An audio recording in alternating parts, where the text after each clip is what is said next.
Let's bind the receiver of this drone. It's an XM Plus from FrSky with the radio. They are not yet bound together.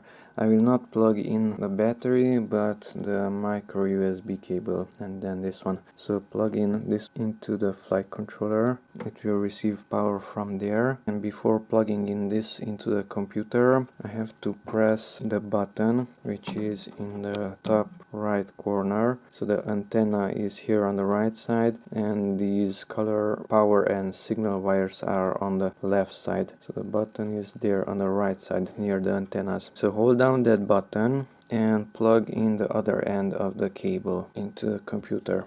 Yes, it's successful. So you should have a green and a red LED. I'm not sure if that's visible on the camera. You can see mostly red only, but there are two colors, red and green. And now go to the radio, short press the middle button, go to the second page. We are on the first one.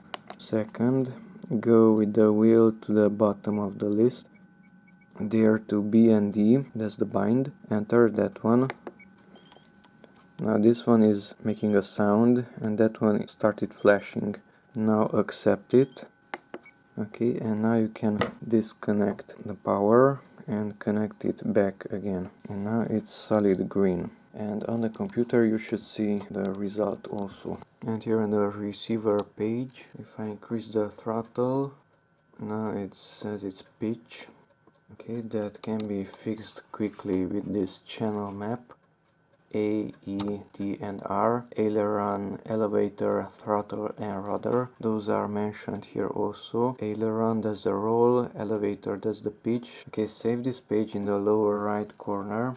Now the drone is not moving. Now if I move the throttle, now it's really moving the throttle. The throttle is on the left side of the radio.